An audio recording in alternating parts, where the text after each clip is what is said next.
जी अस्सलाम वालेकुम। यासीन आपके साथ हाजिर है मॉर्निंग ब्रीफिंग में।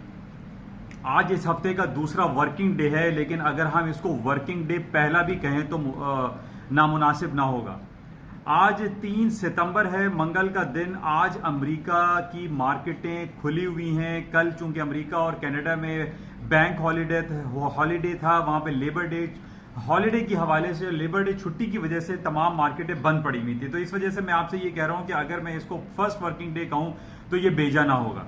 तो आज मार्केट में नॉर्मली हमने ये देखा है कि जब अमेरिका की या कनाडा की जो बड़ी मार्केटें बंद रहती हैं तो उसके वेरी नेक्स्ट डे जब मार्केटें ओपन होती हैं तो उसमें वॉलेटिलिटी बहुत ज्यादा होती है, वॉल्यूम बहुत ज्यादा होता है। और आज हम यही कुछ सूरत हाल देख रहे हैं, क्योंकि पिछले एक हफ्ते से जो हमारे पास सबसे बड़ी कहानी चल रही है that is Brexit Brexit Brexit के जनाब बरतानिया को जो यूरोपियन यूनियन से अलहदगी अख्तियार करनी है। पिछले 6-7 महीने पहले हमने ये देखा कि जनाब वो थेरेसा मे ने 2 बार उन्होंने वोटिंग की, वोट ऑफ नो कॉन्फिडेंस में भी वो हार गई। फिर ब्रेक्जिट के हवाले से उन्होंने काफी कोशिशें की, लेकिन उनको कोई कारआमद जो है वो पॉजिटिव रिजल्ट्स प्रोड्यूस नहीं हुए।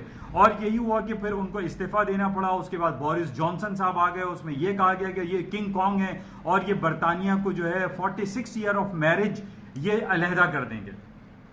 तो अब पिछले 3-4 दिनों से, बल्कि एक हफ्ते से हम देखेंगे ये ब्रेक्जिट के हवाले से बहुत ज्यादा बातें चल रही हैं। मैंने टेक्निकल लेवल्स आपसे ये बताए थे कि स्टर्लिंग का बहुत इंपॉर्टेंट पिछले दिनों लेवल था, 3-4 महीने उसको भी गुजर गए, 24-40 का, यानी 1.2440 का लेवल बहुत इंपॉर्टेंट था। वहां से मार्केट अगर गिरेगी तो the market will come down. और कुछ ऐसे ही हुआ कि स्टर्लिंग की मार्केट गिरती चली गई और आज तकरीबन कहीं कह रहे हैं 7-8 साल का, कुछ ऐसे कई सालों का इसने लो कर दिया है और 1.19 के लेवल पर स्टर्लिंग की मार्केट आ गई है।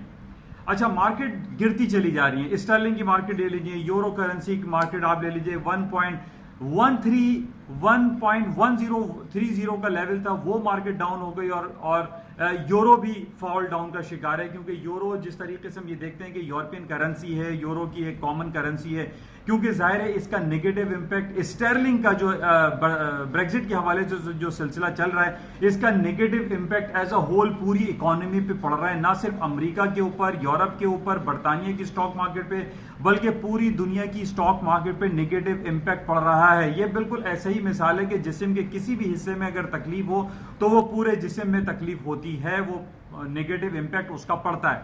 और यही हम देख रहे हैं कि स्टर्लिंग की मार्केटें गिरती चली जा रही हैं और उसके साथ साथ यूरो की जो मार्केट है, यूरो करेंसी जो है, वो भी अपने मल्टी ईयर्स के लोएस्ट लेवल पे मार्केट खड़ी हुई है। अच्छा, अभी एक साहब मुझसे पूछ रहे थे कि जनाब ये नेगेटिव इंपैक्ट इसका ब्रेक्जिट का क्या आएगा, स्टॉक मार्केट पे क्या आएगा। देखें, मार्केट के अंदर कहीं कोई प्रॉब्लम होती है तो उसका negative impact as a whole पूरा पड़ता है। तो अमेरिका की स्टॉक मार्केट पे भी इसका कोई नेगेटिव इंपैक्ट आएगा। लेकिन मैंने आपसे पहले भी ये कहा था कि ब्रेक्जिट का सिलसिला जो काफी अरसे से चल रहा है, ये इतनी जल्दी आसानी से हल होने वाला है नहीं। अभी जनाब ये कहा गया कि थेरेसा मे रिटायर हो गई, वो रिजाइन कर गई, चली गई। बोरिस जॉनसन साहब आए, उनकी बड़ी तारीफ की, उन्होंने पार्लियामेंट को भी सस्पेंड करवा दिया, लेकिन वो सस्पेंशन जो है वो रिवोक हो गया। उसके बाद आज इनका पहला दिन है जो समर हॉलीडेज था, उसके बाद आज यूरोपियन पार्लियामेंट यानी आपका यूके पार्लियामेंट ओपन हो जाएगी और उसमें ये कहा जा रहा है कि डिफरेंट लेजिस्लेटर जो हैं वो कुछ बिल पेश करेंगे। और ये कहा जा रहा है कि जनाब ये जो हार्ड ब्रेक्जिट की बात कर रहे हैं या नो डील ब्रेक्जिट की बात कर रहे हैं, ये हम होने नहीं देंगे। हालांकि पिछले दिनों बोरिस जॉनसन साहब ने ये कहा कि मैं बाय हुक और बाय क्रुक जो है मैं बरतानिया को यूरोपियन यूनियन से अलहदा करा दूंगा, इसको खत्म करा दूंगा। लेकिन मैंने आपको उस पे लास्ट भी मैंने आपसे ये कहा था कि ये इतना आसान काम नहीं है। ये ब्रेक्जिट के हवाले से जो सिलसिला चल रहा है, जो 46-47 ईयर्स ऑफ इनका एक ताल्लुक हो गया, कॉमन मार्केट के हवाले से जो सिलसिला चल रहा था, ये इतनी आसानी से खत्म होने वाला नहीं है। बरतानिया जो डायनेस्टी है, इस पे 4 कंट्रीज मैंने आपसे जिक्र किया था कि एक तो आपका इंग्लैंड है, नॉर्दर्न आयरलैंड है, वेल्स है और स्कॉटलैंड है। अब इनमें हम जब वोटिंग चेक करते हैं, इनका जो एनालिसिस करते हैं, इसके अंदर 80% लोग अभी भी ऐसे हैं जो बरतानिया को यूरोपियन यूनियन से अलहदगी के ख्वाह नहीं हैं। वो नहीं चाहते कि जनाब यूरोपियन यूनियन से उनकी अलहदगी हो, उनका एक रिश्ता जो बहुत अरसा पुराना है वो खत्म हो। अच्छा, अब ये बहुत सारी बातें चल रही है कि जनाब हार्ड ब्रेक्जिट होगा या सॉफ्ट ब्रेक्जिट होगा। इसका मैं थोड़ा सा आपको बताता चलूं। मैं एक आपको एक पिक्चर भी एक इसके अंदर ऐड कर रहा हूं, वो आप जरा देखिए। ये बड़ा इंपॉर्टेंट है, जिसमें देखिए तस्वीर में बताया जा रहा है कि ये 350 millions of pound Stirling weekly दिया जाता है। एडिक्वेट जो शॉर्टेज ऑफ फूड है वो ये कह रहे हैं कि ये हमारा ये शॉर्टेज ऑफ फूड ख़त्म हो जाएगा। 50 बिलियंस ऑफ पाउंड स्टर्लिंग जो है ये पे करेंगे यूरोपियन यूनियन से अलहदगी के हवाले से। अच्छा, ये बातें बहुत हो रही हैं कि जैसे आपने ये पिक्चर देखी कि जनाब ये हार्ड ब्रेग्जिट और देखिए हार्ड ब्रेग्जिट का मतलब ये है कि अभी यूरोपियन यूनियन के साथ बरतानिया के बहुत सारे काम ऐसे हैं जो कि वो कॉम्बिनेशन में करते हैं, एक साथ मिलजुल के करते हैं। इनका बैंकिंग फाइनेंशियल सिस्टम कॉमन है, बहुत सारी चीज़ें इनके साथ मिली हुई हैं। इनकी आपस में जो डिफरेंट इनके सिटीजन्स हैं, यानी यूरोपियन यूनियन के 28 ममालिक के रीशफल हुए हैं, यानी बरतानिया का आदमी यूरोप में जर्मनी में काम कर रहा है, जर्मनी का आदमी जो है वो इंग्लैंड में, इंग्लैंड वाला फ्रांस में है, फ्रांस वाला ऑस्ट्रिया में, ऑस्ट्रिया वाला बोस्निया हर्जेगोविना में है, वो कोई रोमानिया में, यानी सब रीशफल हुए हैं। अब अगर ये हार्ड ब्रेग्जिट होता है तो इसका मतलब है कि इनका बैंकिंग फाइनेंशियल सिस्टम खत्म हो जाएगा, ये लोनलीनेस अलहदगी का शिकार हो जाएंगे, तन्हाई का शिकार हो जाएंगे, इनकी आपस में जो रिश्तेदारियां हैं वो डैमेज हो सकती हैं, वो खराब हो सकती हैं। इनके जो आपस में एम्प्लॉयमेंट का सिलसिला है, एक दूसरे मुल्कों में जो वो नौकरियां कर रहे हैं वो नौकरियां खत्म हो जाएंगी। जो डिफरेंट कंपनीज एक दूसरे में काम कर रही हैं दूसरे ममालिक में, वो कंपनीज को डिसॉल्व करना पड़ेगा, वो खत्म करना पड़ेगा। उनकी तिजारती पॉलिसीज यकसर तब्दील हो जाएंगी, खत्म हो जाएंगी। तो यानी जब अगर हम हार्ड ब्रेग्जिट या नो डील ब्रेग्जिट की बात कर रहे हैं कि जनाब कोई डील कोई सिलसिला होगा ही नहीं, बस अलग हो जाना है बरतानिया को, यानी it will be hard Brexit या नो डील ब्रेग्जिट के हवाले का मतलब यह है कि 100% तलाक हो जाएगी बरतानिया को यूरोपियन यूनियन से। यूरोपियन यूनियन से अलहदगी का मतलब यह है कि यह बहुत ज्यादा तकलीफ में आ सकता है बरतानिया। इससे पहले भी हम ये देख चुके हैं कि सबसे पहले जापान ने यह ऐलान किया था कि अगर बरतानिया यूरोपियन यूनियन से अलहदा हुआ तो उसकी ट्रेड पॉलिसीज में यकसर तब्दीली आ जाएगी, उनको बहुत ज्यादा सख्तियों का सामना करना पड़ेगा बरतानिया को, न सिर्फ जापान के साथ बल्कि रेस्ट ऑफ द वर्ल्ड में बहुत ज्यादा उनको प्रॉब्लम क्रिएट होगी। और इसी प्रॉब्लम का जो है वो लोग इजहार कर रहे हैं, वहां के 80% लोग ऐसे हैं वो जो नहीं चाहते कि बरतानिया यूरोपियन यूनियन से अलहदगी इख्तियार करे। अच्छा, अब बात कर रहे हैं कि सॉफ्ट ब्रेक्सिट या डील ब्रेक्सिट की हम बात कर लेंगे। जनाब डील हो जाएगी, वो डील इस तरीके से होगी कि जिस तरीके से हम नॉर्वे देख रहे हैं, नॉर्वे यूरोपियन यूनियन का हिस्सा है लेकिन उसकी जो तिजारती पॉलिसीज है वो बहुत सॉफ्ट है, वो पूरे रेस्ट ऑफ द यूरोप में जो है वो अपनी तिजारत करता है और जनाब वो तमाम कमोडिटीज बाइंग सेलिंग आपस में करते हैं, वो सॉफ्ट ब्रेक्सिट है। इनकी बैंकिंग फाइनेंशियल सिस्टम खराब नहीं होगी, इनकी आपस में रिश्तेदारियां खराब नहीं होंगी, इनका जितना भी जो एक ट्रांजिट सिस्टम है, इनका जो वीजा पॉलिसीज है, जो इमिग्रेशन पॉलिसीज हैं वो बहुत सॉफ्ट रहेंगी।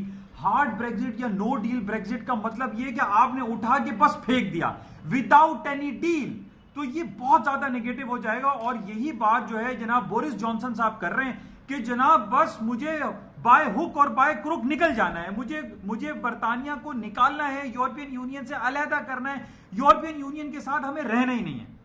अच्छा, ये जो पिछले मैंने आपको पिक्चर्स भेजी उसके अंदर एक बस है, उसके अंदर तस्वीर बनी है कि जनाब we are paying 350 millions of pound sterling on weekly basis. अब वो ये कहते हैं कि जनाब हम जो 28 ममालिक का यूरोपियन यूनियन है उसमें सबसे ज्यादा पैसे जो फंड इंजेक्ट करता है वो बरतानिया करता है, उसके बाद फ्रांस है, जर्मनी है, ऑस्ट्रिया है, हंगरी है और पता नहीं ABCD दूसरे किस्म के ममालिक है।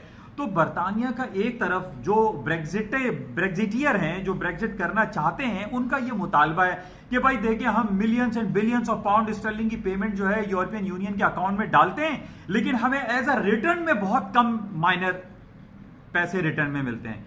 ये बिल्कुल वैसे ही मिसाल है जिस तरीके से पाकिस्तान में सिंध के साथ ज्यादती की जा रही है, कराची वालों के साथ ज्यादती की जा रही है, NFC अवार्ड के नाम पर हमारे साथ खिलवाड़ खेला जा रहा है। कराची की हालत आप उठा के देख लीजिए, हम मिलियंस एंड बिलियंस ऑफ लाखों अरबों रुपए जमा करते हैं फेडरल रिजर्व इस्लामाबाद में। पाकिस्तान कराची यानी सिंध और कराची इसका 80-90% रेवेन्यू जनरेट करके देता है। और यही सेम मसला ब्रेक्जिट वालों का चल रहा है, कराची वालों का भी यही मसला चल रहा है कि जनाब हम millions and billions of rupees जो है वो पेमेंट करते हैं फेडरल रिजर्व बैंक को और हमें मिल क्या रहा है? ये टूटी फूटी सड़कें, ये बेकार निजाम, बल्दियाती निजाम जहां पे बारिश के बाद पूरा बाहर निकलना मुश्किल है।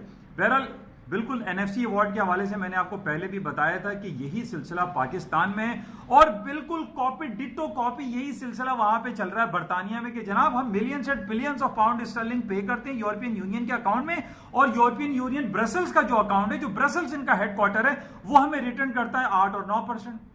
अब ब्रिटेन वाले जो बरतानिया जो ब्रेग्जिटियर हैं वो सिर्फ इस पॉइंट को ज्यादा देख रहे हैं, जो 30-40% लोग हैं जो कि अलहदगी पसंद है, अलहदा होना चाहते हैं यूरोपियन यूनियन से, वो यही कहते हैं कि भाई हम इतना पैसा यूरोपियन यूनियन के अकाउंट में डालते हैं कि लेकिन हमें रिटर्न में इतने पैसे नहीं मिलते, जिसकी वजह से हमें ब्रेग्जिट करना है, हमें बरतानिया को यूरोपियन यूनियन से अलहदा होना है। अब बहरहाल ये टेंशन तो बहुत ज्यादा चल रही, जैसे मैंने अर्लियर आपसे कहा कि जिस्म के किसी एक हिस्से में कोई दाना भी निकलता है ना तो पूरे जिस्म में दर्द होती है। यही सिलसिला इस वक्त भी चल रहा है कि बरतानिया में ये जो यूरोपियन यूनियन से अलहदगी के हवाले से जो सिलसिला चल रहा है, इसका effect, negative impact as a whole पूरी दुनिया पे पड़ेगा। अब वो तमाम लोग जो पूरी दुनिया की स्टॉक मार्केट, खासतौर पे अमेरिका की स्टॉक मार्केट को गिरता हुआ जबूहाली का फॉल होने की दुआएं कर रहे हैं, वो गिड़गिड़ा के कह रहे हैं कि भाई स्टॉक मार्केट अमेरिका की गिर जाओ, इस बेस पर गिर सकती है। ये एक नेगेटिव इंपैक्ट आ सकता है, क्योंकि देखिए बरतानिया का यूरोपियन यूनियन से निकल जाना ये छोटी बात नहीं है। दुनिया का छठा 7वां बड़ा मुल्क कंसिडर किया जाता है बरतानिया जो डायनेस्टी है। इट इज द 6th और 7th richest and 7th largest economy of the world as economy जो आप बात करते हैं, तो इसका नेगेटिव इंपैक्ट पड़ सकता है। तो ये हार्ड ब्रेग्जिट और सॉफ्ट ब्रेग्जिट के हवाले से बात चल रही है। आज भी वहां यूके पार्लियामेंट में इजलास है, वहां भी वोटिंग होनी है। अब वहां पे जैसे मैंने आपसे कहा था कि ये ब्रेग्जिट को लेके इतना ज्यादा कियोस, एनर्जी, टेंशन वहां इतनी ज्यादा हो चुकी है कि हर आदमी परेशान दिखाई देता है, उसको अपना फ्यूचर अनसर्टेन दिखाई दे रहा है, उसको समझ में नहीं आ रहा कि भाई अगले 2 महीने के बाद 31 अक्टूबर के बाद हम कहां पे खड़े हुए होंगे। तो ये बहुत ज्यादा नेगेटिव है, स्टॉक मार्केट में नेगेटिव इंपैक्ट आ सकता है। लेकिन अभी मैं आपको यह कहूंगा कि अमेरिका की स्टॉक मार्केट के लिए जो हम दुआएं कर रहे हैं कि स्टॉक मार्केट गिर जाए, फॉल हो जाए, बहरहाल अभी इसका सिलसिला भी लंबा है। ब्रेग्जिट इतनी जल्दी से हजम होने वाला या हल होने वाला सिलसिला नहीं है। आज वहां पर इलेक्शन है, वोटिंग होगी हाउस ऑफ लॉर्ड में, पार्लियामेंट में। अगर वो फेल हो जाते हैं, यानी ये बात कही जा रही है कि अगर आज की वोटिंग और कल की वोटिंग में वो ये फेल हो जाते हैं कि जनाब no deal Brexit by hook और बाय क्रुक, उनको निकलना है 31 अक्टूबर को, अगर वो इस पे पास हो जाते हैं तो दैट्स ओके। अगर वो फेल हो जाता है, जोरिस जॉनसन इसमें नाकाम हो जाते हैं, तो वो ये कह रहे हैं कि कल एक दोबारा वोटिंग होगी और 14 अक्टूबर को बरतानिया में असरे 9 नए इलेक्शन कराए जाएंगे। अब नए इलेक्शन होंगे, फिर टेंशन, फिर कियोस, फिर एनर्जी, फिर वो दंगे फसाद, प्रॉब्लम शुरू हो जाएगा। तो देखिए ये मसला है, और आज यही वजह है कि आज स्टर्लिंग की, यूरो की मार्केट गिरती चली जा रही है। अच्छा, इसकी गिरने की एक और वजह क्या है? डॉलर इंडेक्स का अपना टेक्निकल लेवल को ब्रेक कर देना। 9880 का इसका बड़ा स्ट्रॉन्ग लेवल था, रेजिस्टेंस लेवल, आज उसने तोड़ दिया और मार्केट 99, 30, 30, 40 तक चली गई है। इसका ग्राफिकली आप ये देखिए, ये डिफरेंट ग्राफ देखिए जिसके अंदर डॉलर इंडेक्स अपना लेवल तोड़ चुका है 9880 को। फिर सिल्वर का ट्रेंड देखें, गोल्ड का ट्रेंड देखें, बाकी स्टर्लिंग है, यूरो है, तमाम ये करेंसी मार्केट जो है डाउन हो रही हैं।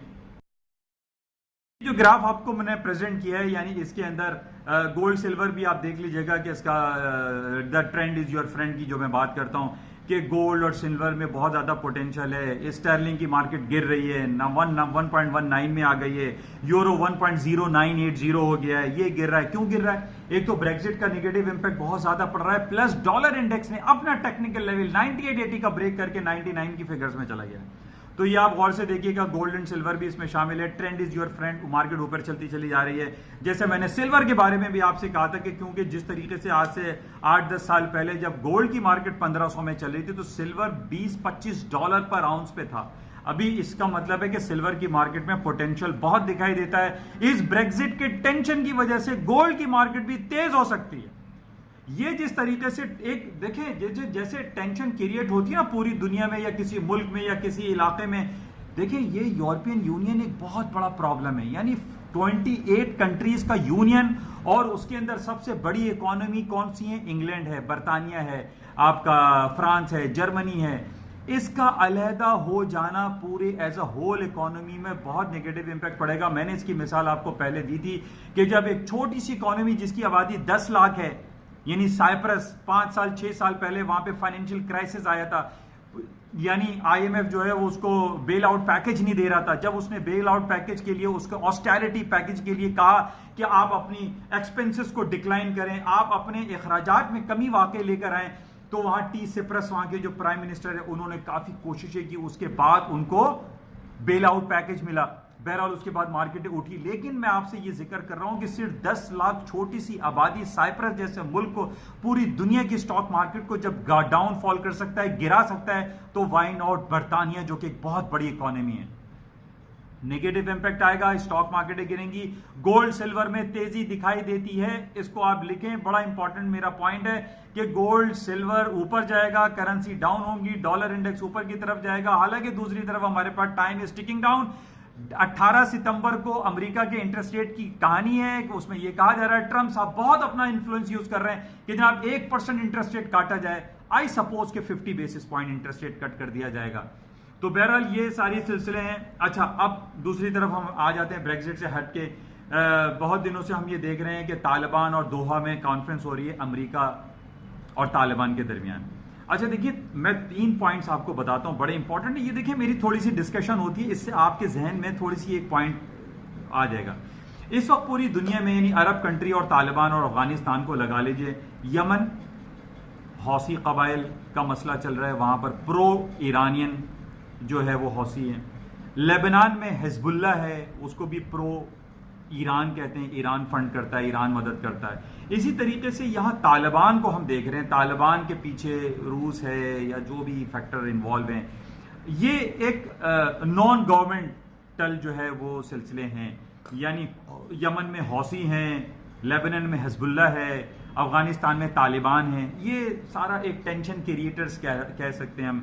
बहरहाल ये बड़ी खुशाइन बात है कि तालिबान की अमेरिका के साथ या जो अफगानी फोर्सेस हैं उनके साथ एक मीटिंग हुई है। अब खलील ज़ालमी साहब जो हैं वो वाशिंगटन के स्पेशल एनवॉय हैं, वो अभी अफगानिस्तान गए हुए हैं और हमें उम्मीद करते हैं, क्योंकि देखिए अफगानिस्तान हमारा पड़ोसी मुल्क है, यहाँ पर अमन और शांति और अच्छी हालात रहेंगे तो इसका पॉजिटिव इम्पैक्ट, पॉजिटिव हालात पाकिस्तान पे भी पड़ेंगे, जो कि बहुत खुशाइन बात है। और हमारी दुआ है कि ये एग्रीमेंट जो कि कहा जा रहा है कि इनके टॉक्स तो ख़त्म हो गई हैं, एग्रीमेंट भी हो गई है, लेकिन उसको इंडोर्समेंट के लिए ट्रंप साहब के पास जाना है, वो इंडोर्स करेंगे, साइन करेंगे तो वो अमली काम हो जाएगा।